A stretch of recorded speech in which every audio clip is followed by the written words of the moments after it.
Hi, good afternoon, and thank you everyone for joining us for this workshop where we try and lean into the importance of product search and discoverability in e-commerce today. I'm Sanjeev Sularia, the CEO and co-founder for Intelligence Node.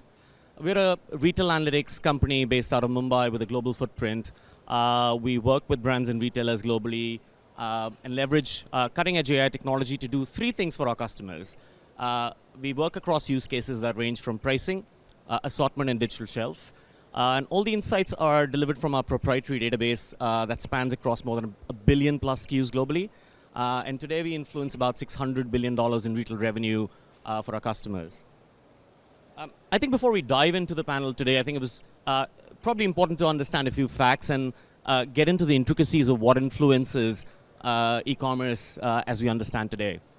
If we look at the next 5-year period between 23 and 27, 3P marketplaces will not only be the largest, but be the fastest growing channel within e-commerce. It's expected that that channel will add about $1.3 trillion in sales over the next 5 years. And at the end of 27, be nearly 60% of all e-commerce globally. If you look at e-commerce today and look at the largest marketplace, and I think we all know who you're talking about, nearly 80% of the global sales start with the consumer coming in onto the website, getting to the search bar, putting in a keyword, a consumption need, a brand name, a product name, and then buying one of the first 5 products to be displayed. And that tells you the importance of product search and discoverability. And in that effort for every single CPG and brand to make it to those top 5 products or discoverability on these large marketplaces, retail media spends crossed $100 billion in advertising spending last year. That's 11% of global advertising. That's a paradigm shift away from traditional channels. And this number continues to grow and gets to about $168 billion by 2027. In this context, by 27, nearly 70% of all commerce transactions, agnostic of channel, whether they're in-store, curbside, or direct-to-home, will have a search influence. I think with that, it's safe to assume that this is a paradigm shift away from where the digital shelf today dictates what happens in store and commerce in general. And retailer search is probably the only real version of truth when you look at product search and discoverability. Before I hand over to the panel, I think embracing this transformative landscape, if the panel is going to try and explore and demystify this new world order, I don't think we could have picked a better panel to cover not just diversity of thought, but keep each other on their toes as well. Because it's a really complicated framework when you think of content in the 3P non-owned content space. Complexity in marketplaces carries on expanding. CPGs and brands are trying to navigate how to leverage this channel that's going to be the largest in the next 5 years. And technology and data intelligence have to keep pace with this change. And we couldn't have picked a better panel to address this. From a marketplace viewpoint, we've got Brooke Chambers, who's the director of digital marketplaces at Kroger. From covering the CPG viewpoint, Mert Damlapinar, who's the principal at EPAM for CPG Digital Commerce, but has extensive experience across working for CPGs and leading their digital charge. And providing the technology analytics view, we've got Dangler, who's the SVP Global Sales at Intelligence Node. With them at the helm of today's discussion, it makes my life really easy. All I have to do is ask questions, sit back, and learn from their discussion. Brooke, if I could hand it over to you for a quick introduction and then pass it on to the others. Awesome. Hi, everyone. I'm Brooke Chambers, and I'm the Director of Digital Marketplaces at Kroger. A little context about Kroger. We're the largest grocer in America, in the U.S., and so really excited to be here to talk about content with Sanjeev and team and great company. But a little bit more about my background. I've been in 3P marketplaces from an omni-channel retail perspective since 2013, working for, I would say, some of the larger retailers, both in the U.S. and globally, Walmart being one. And really, right now, from a grocery standpoint, looking at marketplaces and how that expands to our customer, our households, not only in grocery, but also grocery adjacent is so important, and content is so paramount to that. And so today, I'm really excited to talk a little bit about that in more depth, but also hopefully give some great tidbits out about the intelligence node, how they're supporting us, but then also how you can take some of the nuggets in your businesses and your startups or whatever walk of business you own in your professional day to day. So excited to be here. Thank you very much. Hello, everyone. Thanks for your time and being here. This is Mert Damlapinar. I'm currently the managing principal for CPG Digital Commerce Acceleration at EPAM. And my main function and my team's focus is revolving around 5 pillars, very relevant to the topic we're going to touch upon today. Cross-channel strategy, digital tech assets for the companies, retail media acceleration, digital shelf measurement and reporting, and also actionable insights encompassing all these 4 pillars. Prior to this role, I worked in the industry with giants like L'Oreal, Mondelez, Sabra, PepsiCo. I spent 16 years in the CPG industry on the other side of the table, managing budgets, running P&Ls, and activating on the media campaigns. So I'm very excited about this transformation we're all going through nowadays. It's still in nascency, but companies like Intelligence Node and the retailer giants like Kroger are trailblazing the path for us as we discover, learn, and build those capabilities. I'm excited to be here and discussing with Brooke, Sanjeev, and Sean. Thank you. Good afternoon, ladies and gentlemen. As Sanjeev said, I'm Sean Dangler, Senior Vice President of Global Sales for us at Intelligence Node. I've spent the last 25 years exclusively working in retail software and big data analytics. Before I joined Intelligence Node in 2020, I spent almost 2 decades with Dunhumby, who's the global leader in customer data analytics. I held various global positions there, overseeing our strategy across software, consulting, and go-to-market. I spent a lot of time on planes and have met with over 400 retailers in 30 countries on all 6 continents, so I think I bring a very global perspective to this discussion and very happy to be here as well. Thank you, all of you. Brooke, if I could start with you and also pull out what is my favorite term now that came from you, and I think I've just been leveraging it since, searchandising. Yes. Is searchandising the new merchandising is the part of the question, and then just talk us through, with the emphasis on search, and you at the helm of developing the marketplace for Kroger, how's the journey been so far, some of the key lessons, some key partnerships that you want to talk about, one very close to the ecosystem here in Paris, and give us some nuggets on what to watch out for and where the North Star is at. Yeah, no, excited to talk about that.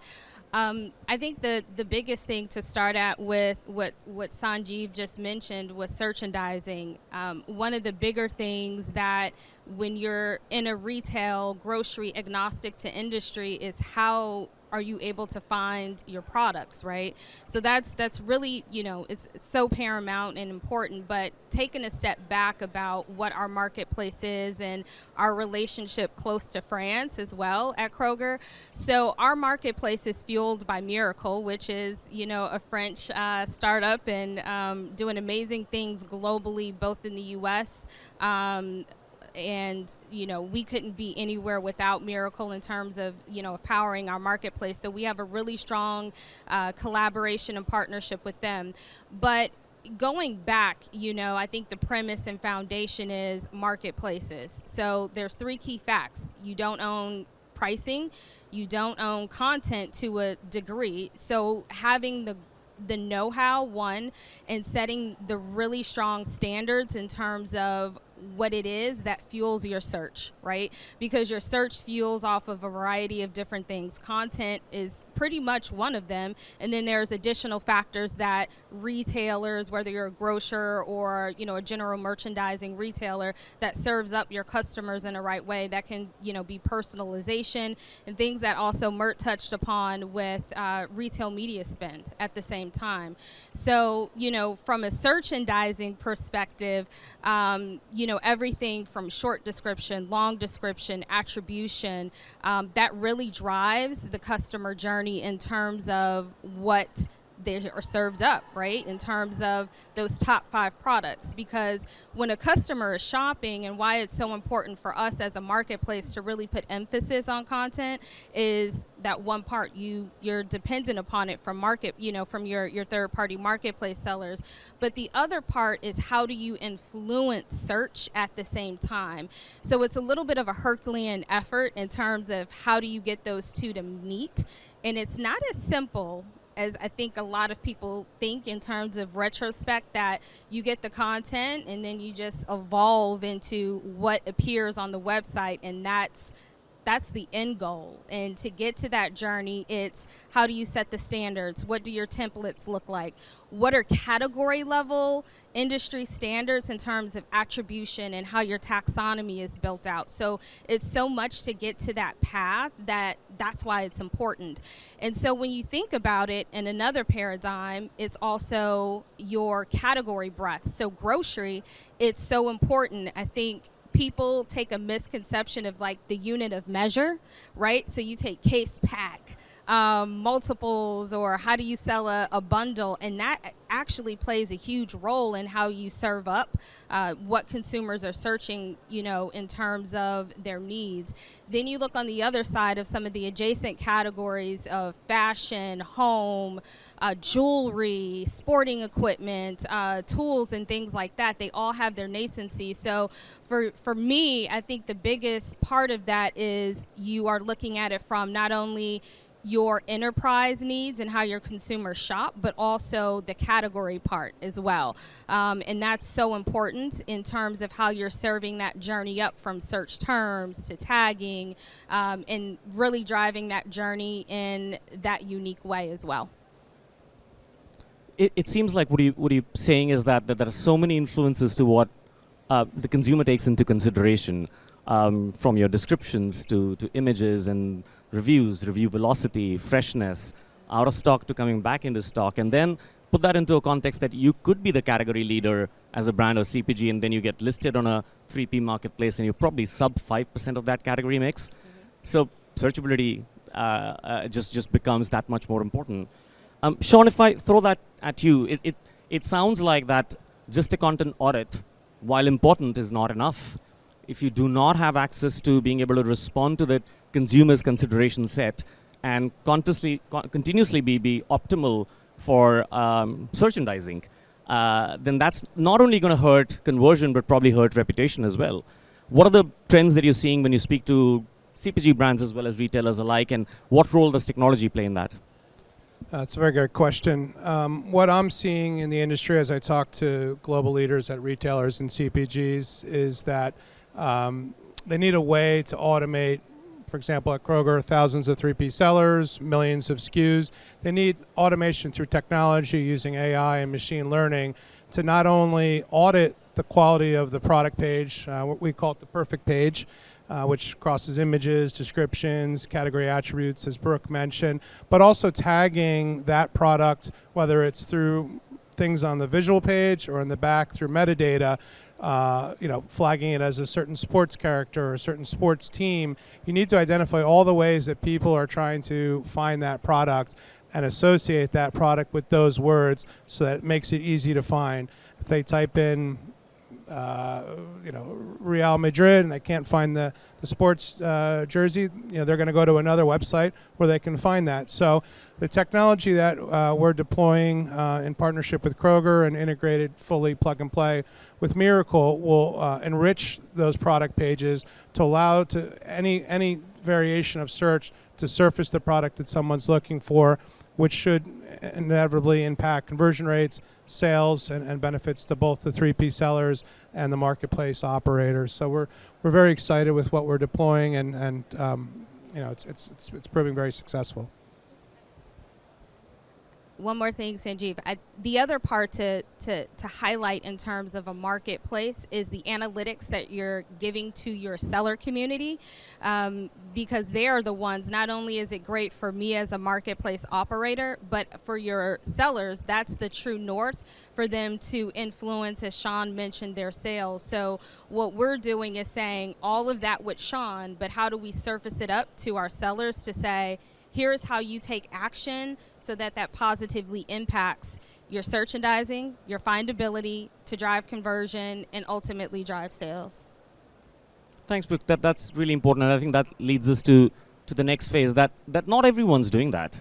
I think in this day and age when that merchandising is so difficult, and while the retailer or the marketplace challenge is that you don't own the content per se, but the challenge for brands and CPGs is that they really don't have access to that end consumer data, and how much of that gets shared. And in that sort of, haven't the brands and CPGs become customers of the retailer, and what they're customers for is actually data? How does a brand or CPG maintain their own identity, but then constantly push for conversion across so many diverse marketplaces? I'm very glad to hear that phrase, which I used last year at MIT Platform Strategy Summit.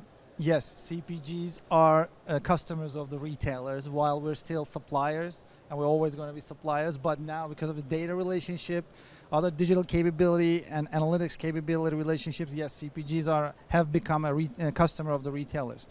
How can we keep brand identity consistent across marketplaces, across categories, across brands? This is an ongoing challenge, and there are a couple of good examples in the world addressing that challenge very effectively. And I'm proud of being worked for one of those French companies. You might have guessed, number one global brand in the universe from France, L'Oreal. What we were doing to tackle this challenge, number one, to Brooke's point, yes, every time we launch a new SKU, every time we expand into a new marketplace or region, we are trying to implement and upload as many as SKUs on our catalog. And when you talk about a global brand like L'Oreal or PepsiCo, the minimum catalog size you're mentioning is starting with 10,000 SKUs across 30 different brands. This is a massive challenge. Brings us to the other point Sean brought up. How can we scale this catalog on an agile fashion while keeping our brand identity, content health, and the other optimizations intact? So in order to tackle this problem, many CPG companies are leveraging available market solutions like Intelligence Node, which is a top-tier, great product. But also they're exploring how they can build some in-house capabilities to train and upskill their teams, because digital shelf in its essence, or in a basic description, was a brand and marketing team tool 5 years ago. Nowadays, a typical digital shelf product used by sales team being key account managers and VP of sales and e-commerce. Marketing team being brand managers and CMO all the way in the tower. And also demand planners and forecast team on the supply chain, as well as agency partners who is running your media campaigns and reporting back to you, like Wave Makers of the world, Wonderman Thompsons of the world, or Flywees Publicis of the world. So suddenly we're looking at 4 different teams working in 4 different silos, using same product, same data pipeline, and we're dependent on our retailer partners to get this first-party data for consumer audience segmentation. We're dependent on them to analyze our product catalog performance and then justify our marketing media spend and investment on these marketing campaigns and decide on the best ROI, etc. So the short answer to the question is, we're looking at the basic elements. We're looking at the basic components of digital shelf ecosystem. Product availability, online and stock product availability. Then we're looking at discoverability. Sanjeev mentioned a lot about 70% of the sales will start and end with the search capability, so product discoverability become a main issue. Then in order to tackle those 2 first components, any given product detail page or perfect page, like Sean mentioned up, we're looking at 40, 60, 70 different product detail page attributes.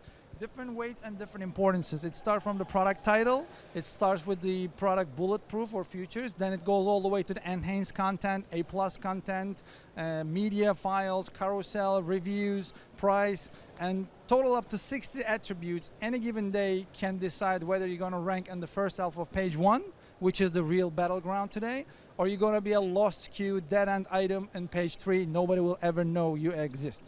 So let's continue with the other 4 components of digital shelf. We talk about the product availability, we talk about discoverability, and also we're looking at the conversion. Once consumer ends on the product detail page, how easy it is and how good experience it is to make them purchase and finalize the order. Then we're looking at loyalty, repeat purchase opportunities, how we can extend the customer lifetime value, how we can create those loyalty and brand affinity moments. Then we're looking at, of course, the profitability. Another big point Brooke talked about, 3P marketplaces are much more profitable for many of those categories versus 1P vendor relationship. But in new emerging markets, in new products, not all of them are providing price elasticity, managing product detail page capabilities to the brands. So they need to maintain their retailer relationship because these activities are done by the retailer support teams. And finally, once we address all those first 5 components, my favorite, my lifetime passion, how are we going to measure, report, and retarget in all those activities within the first 5 steps? Because if we cannot close the loop, if we cannot accelerate the flywheel, each one of them will be independent tactics. So this is the area where all the battleground is happening today. I know it's a lengthy topic. We need 2 more workshops for that. But digital shelf and retail point are great areas to start to get the best return on the investment for the time being. Thanks, Mert. And I think the question I was actually pondering upon was, what's the prize, right? You know, what's the quantum of the opportunity if you do this? But having heard the 3 of you, I think the question's changed. I think the size is pretty simple. Retailer search is probably the closest approximation for market share, and share of search is equivalent to market share. So, you know, going back to your point, being able to to be able to capture, record, and optimize on all those elements is important. But and you also mentioned that a lot of retailers and marketplaces aren't really doing this back for the CPG brand community. So, Brooke, for you to take this to leap in going and enabling that environment and bringing the entire ecosystem together, talk to us on why that was important, what happens if you don't do that, and generally talk about what's the vision with how do you bring in brand CPGs to be included in that 3P content conversation, where you control certain parts of it and you don't control certain parts of it. And if you could also touch upon, and Sean, if you could jump in, why Intelligence Node as a partner there? Yeah, it's super important, and the biggest is your customer. You know, for me, for Kroger, how we look at our households, both shopping online and in store, we want to provide the best experience, right? And when you're shopping online, content is the best experience. Pricing, yes, is one, but you want to ensure your customers have a clean shelf, a clean description, because that bottom of funnel, you're getting impulse buys, you're getting very important buys, but content, it's an overused term of content is king. It's also content makes your customer happy, right, at the end of the day. So for me, it really started with ensuring that our customers who are digitally engaged at Kroger get the same experience as if they were in one of our stores, right? And so for me, it's so important. The second important part was we don't own the content. We're working with marketplace sellers in order to provide that. And for me, I want to be able to give the analytics in order for sellers, one, to self-manage and to have the intelligence in order to coach and to get what we need from them, right? On the other part, it's the CPGs. And so we're working with being the largest grocer in, you know, the United States is to say, yes, you know, CPG, Pepsi or Unilever, you know, all of the, you know, variety that we work with come on to marketplace. But at the same time, they're all very eager to say, great, but how do I become successful and what is the sauce in order to make sure that your conversion is positive for me? But it's also a very symbiotic relationship where it's a collaboration. You feed off of each other in order to build the right experience. And lastly, the reason for me why Intelligence Node was so important is that they embody those 2 core components. Is one, how can we build a great customer experience? 2, how can I give the data and analytics not only for my team, my company, but for our sellers? And 3, how is that impactful to our bottom line? And all of that ties into the findability, how are they shopping? And I talk a lot about path to purchase, and people think path to purchase really is item price and then delivery, right? Delivery experience, in my opinion, is one of the top 3, which is that last mile to get the package or for you to pick up your, you know, your order at a store or, you know, have it come to your home within minutes. But most importantly is how do you get the right content? You can't market properly without the right content. You can't do external marketing without the right content. And honestly, you won't have the right conversion nor experience if your content isn't seamless, right? Lots of studies that we've done to say, Kroger customer, how do you shop? How would you like to see a perfect page? How would you love to see your content showed up? And it all goes back to what you're showing above the fold and also multiple images. And there's so many different varieties and sauce of how you can show content from an image perspective with AR, artificial intelligence, what does it look like in the room? But most importantly, customers are like, I just want to know what it looks like from a dimensional view, and also what are you showing me? And so for me, that was most important. And starting the conversation with intelligence node, as I mentioned before, it really, really is so important to have a great collaboration. And we look for that with anyone we work with at Kroger. And that was met with intelligence node in order to, really serve the needs of us as a business, but also for our sellers, because our marketplace wouldn't be anything without our collaboration with Miracle, but then also with our sellers. And so they want the insights, the intelligence as well, too. I'll just add what we're developing or developed for the plugin with Miracle kind of delivers on three key points.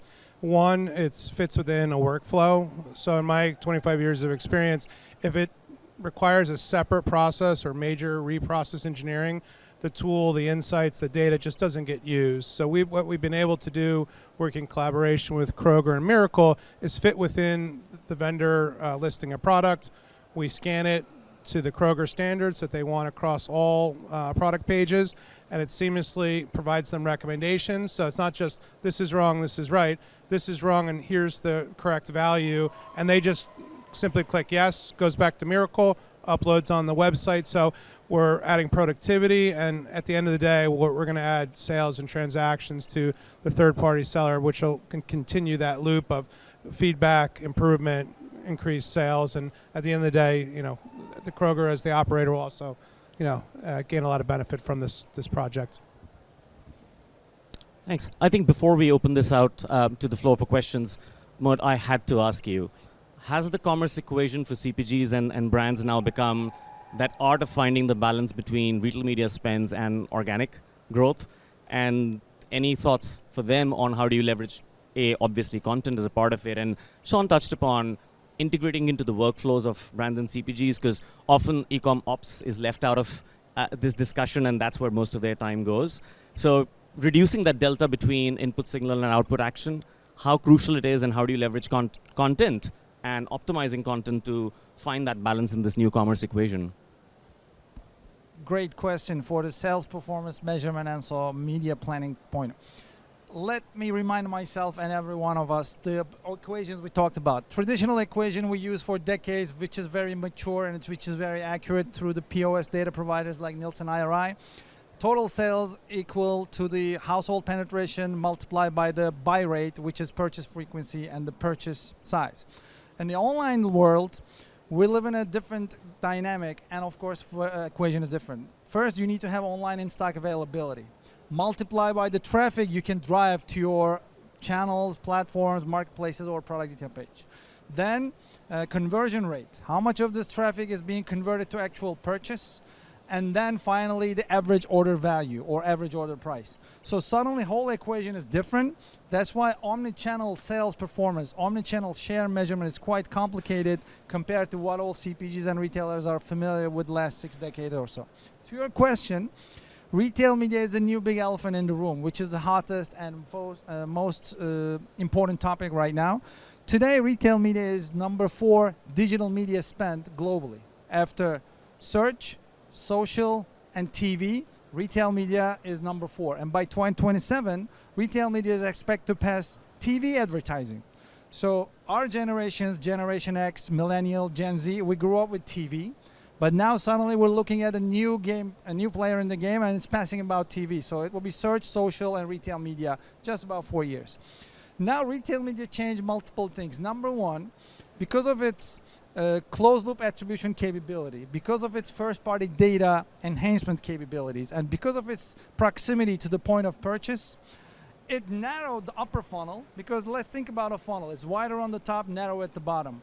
Your retail media narrowed the top of the upper funnel and expanded the lower funnel. So suddenly you're looking at a pipe instead of a funnel.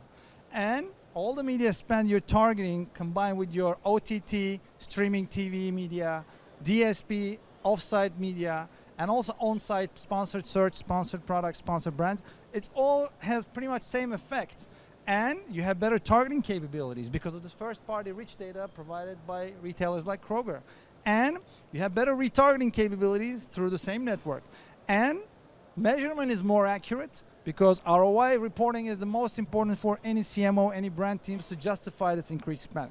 So to your question, retail media in this mix will definitely impact the growth of e-commerce and online sales.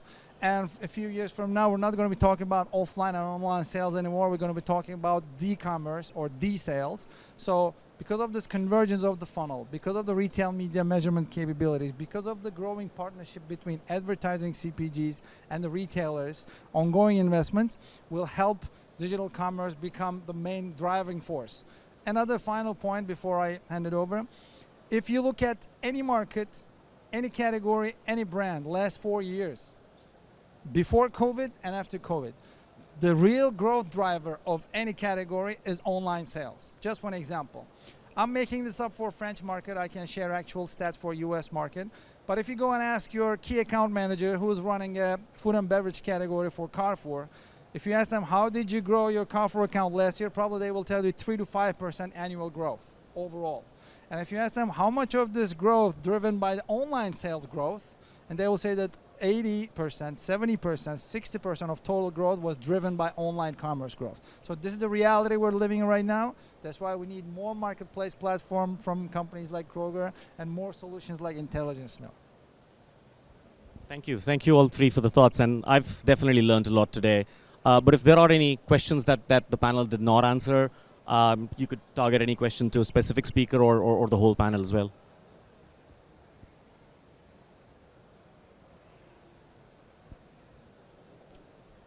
No? I think then we can bring the panel to close. Thank you very much.